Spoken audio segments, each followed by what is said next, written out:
Hello, hello, hello, humanity, back once again. I yesterday I made stuffed polenta and cheese stuffed huge meatballs, and then I made chickpea pasta. When I tell you that the dish was really simple. I mean, it was effortless, and of course the products were very inexpensive. So all I did for the pasta, I got some chickpea pasta, chickpea spaghetti.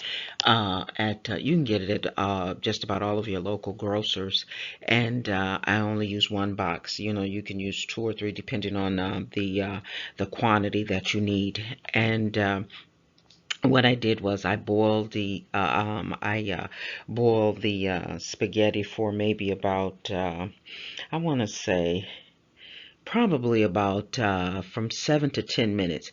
Here's what you want to stay mindful of, and remember, all of the recipes, they're meat friendly as well as just regular pasta. You don't have to use chickpea pasta, but your carbs and your sugar probably will be lower than that of and just your regular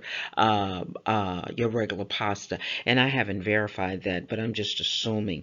But anyway, and I am going to look at the sugar grams and the carb grams the first chance I get. It's just that so much of this stuff is new. But anyway, what I did was I emptied the whole box of chickpea pasta into boiling water. Now here's the thing with the chickpea pasta and most of the pastas that are made out of beans and things like that. If you overboil them, the pasta it tends to get gummy and just it really doesn't work well. So really stay mindful. Once you get you get your water boiling, put the pasta over in there, and like I say, I would try not to exceed from 7 to 10 minutes. Now you don't want a tough pasta. You want it to be pliable and you want it to taste good. But just really stay mindful of not overcooking and stir it occasionally too between those 7 and 10 minutes. So I let the pasta boil between 7 to 10 minutes. I rinsed it, took it out, put it to the side. And then in a greased skillet, you can use cooking spray or you can use your favorite oil, avocado oil, grapeseed oil. I happen to use maybe about 1 tablespoon of vegetable oil. So and be mindful of your appliances too. Some appliances, they say non-stick surface, but at the end of the day, if you don't have enough lubrication in the skillet, it'll stick. So stay mindful of that. You don't want your vegetables to stick. I went in with 1/4 chopped bell pepper, 1/4 chopped onion, 1/4 chopped celery, um, uh, uh, 1/4 cup of finely chopped washed mushrooms, well, all of your fruit and vegetables you're going to wash. So 1/4 finely chopped mushrooms. Uh, and I put that over in the grease skillet, and I also put in 1 tablespoon of chicken bouillon powder, 2 tablespoons of garlic powder, 2 tablespoons of onion powder, uh, uh, teaspoon of oregano, and I sauteed all of that. And then I also went in with a um, 2 tablespoons of chopped tomatoes as well, and that's optional, and cilantro, 1 tablespoon of cilantro. So I sauteed all of those vegetables together, and so then I went in with after it's sauteed, I didn't take them out of the skillet. I went in with 1/2 cup of pizza sauce, and I, stirred that for maybe about 3 minutes. Then I gradually added pasta.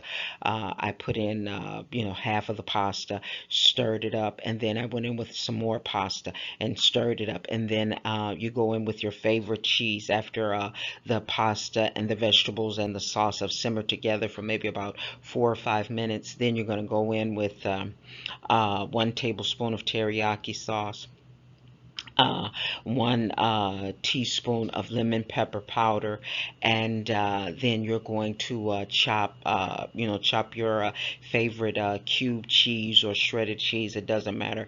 I happen to have some uh, medium Colby, and I chopped that up and put that in there, and I sauteed it for another 3 or 4 minutes, and there was my chickpea pasta with your polenta cheese stuffed meatballs. I use not, and remember, all of the recipes are meat friendly. I use 1 can of chickpeas washed and mashed. And remember, if you're using a blender, I use the fork. If you use a blender, you're gonna you want to pulse. You don't want your chickpeas to resemble pancake mix or anything like that. You just want them pulsed, just lightly mashed. So I washed and mashed 1 cup of chickpeas. I put that to the side, and then I went in. Oh, and if I didn't say it before, I used 1/4 cup of onions with the spaghetti as well, as far as your vegetables. And so then I went in after I got my chickpeas washed and mashed.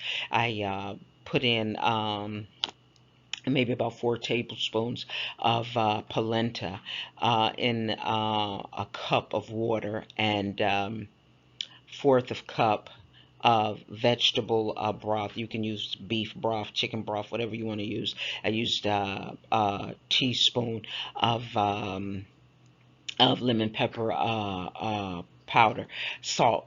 So make sure that you don't go overboard with your lemon pepper powder, because it has salt in it, and your vegetable broth has salt as well, and you don't want it to be too salty.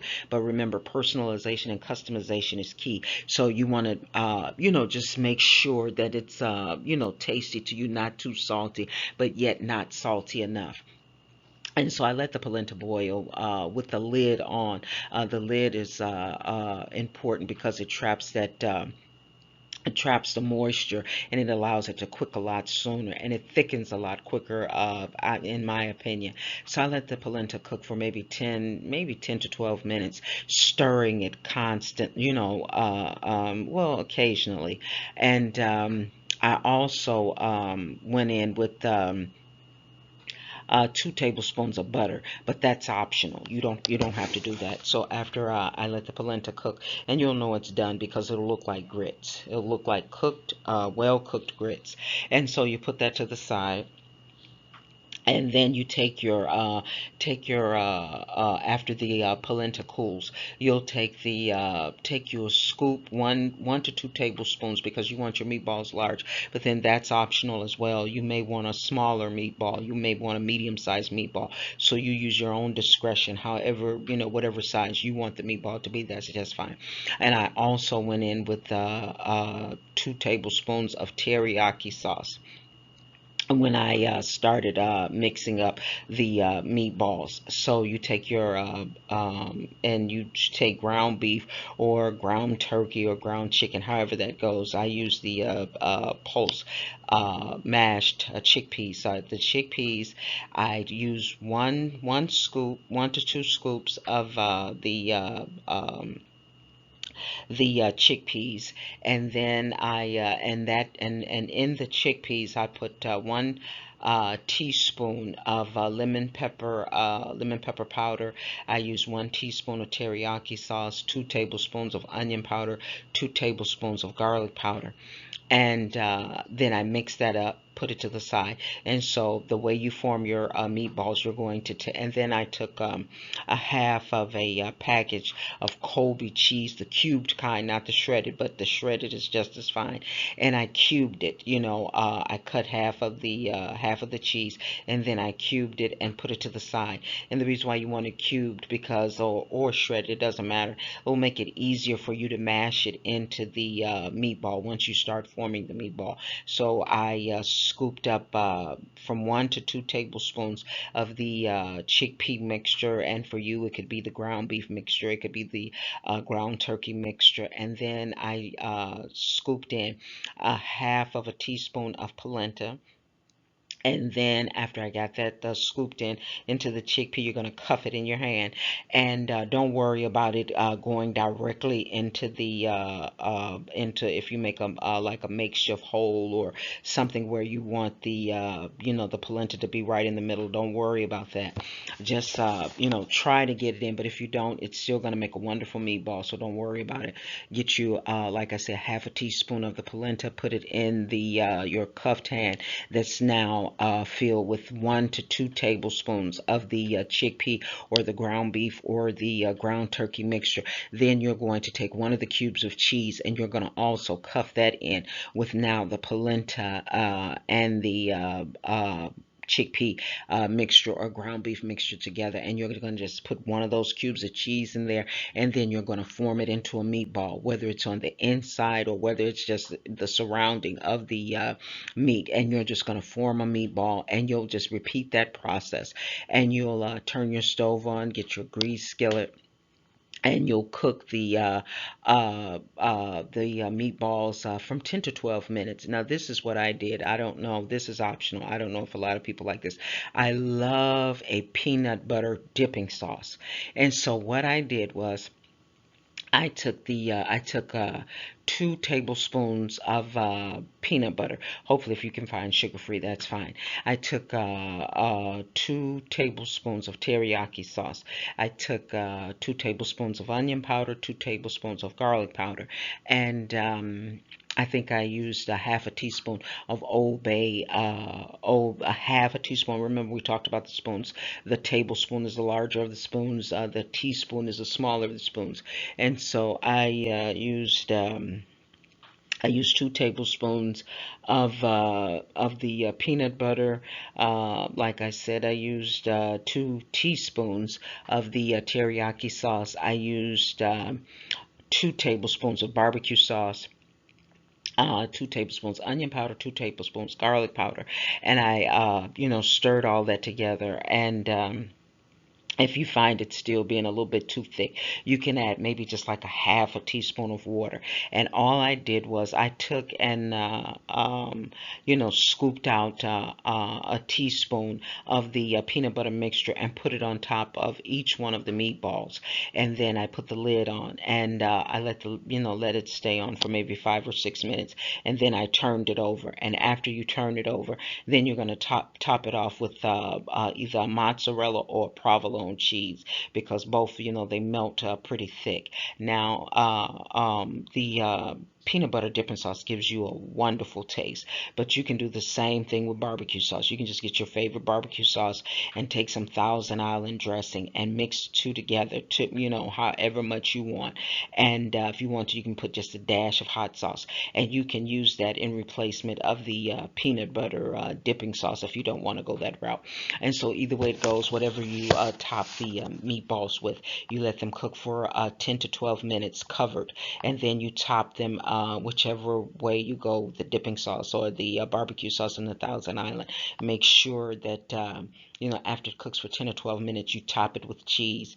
You put the lid on for maybe about another 3 or 4 minutes, and there you have your large polenta cheese stuffed meatballs. Okay, humanity, I'm going to end it there, and then I'm going to come back because remember I told you I have to bring a lot of the a lot of the slides in one day because it hadn't been working for me where I could upload the slides the way I had been doing on my own. So now I have to wait for assistance, and that's just like one day a week. So I have to come with like 5 or 6 videos at one time.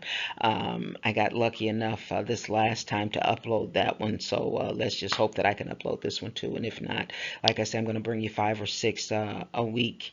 And oh, I got some exciting news. Well, it's exciting in one way, and it could be, if I would allow it to be, discouraging, and I could self-sabotage if I went down that road. But I'm actually excited because, I'm starting a new thing where I'm tweaking the eating lifestyle, because I started on my birthday just eating anything that I wanted. I mean, just really, really enjoying myself because I've been getting such good results.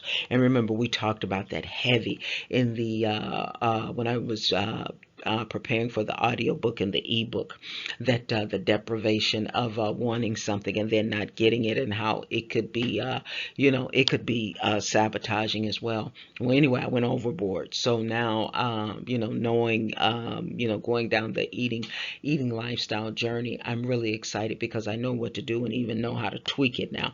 So I really I put on a few pounds. When I went and just started getting reckless after my birthday.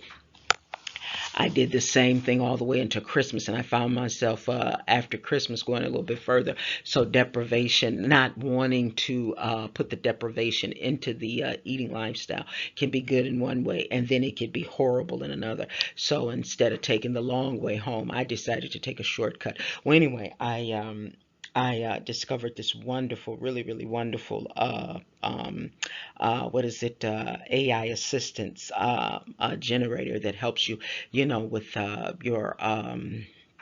with your characters, with your books, or your book templates or what have you. So if you're looking to get off into something like that, you may want to try Leonardo AI and then Lexica.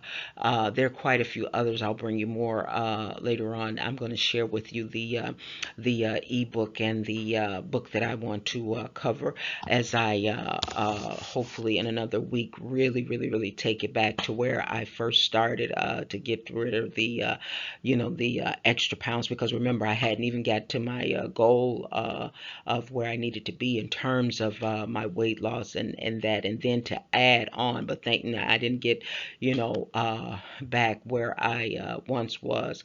I still want to show you guys that large t-shirt and what have you, but I realize that I've got to go back now, and I've got to tweak it a little bit. So what I'm calling it now is fast forward. So look forward to that. I'm going to bring you a few things to let you know how that goes, and maybe some of you guys can join me with this transformation that I want to try to do quickly, so I can get back to where I need to be, so I can go ahead on and finish the goal out. Hopefully we can do that for Christmas. And I still haven't forgot the slides for let's just doing having a little fun and changing the world. So I have quite a bit to bring to you, and I just miss you guys so much. I know I'm talking a lot, so okay, I'm going to end this slide and then bring you another.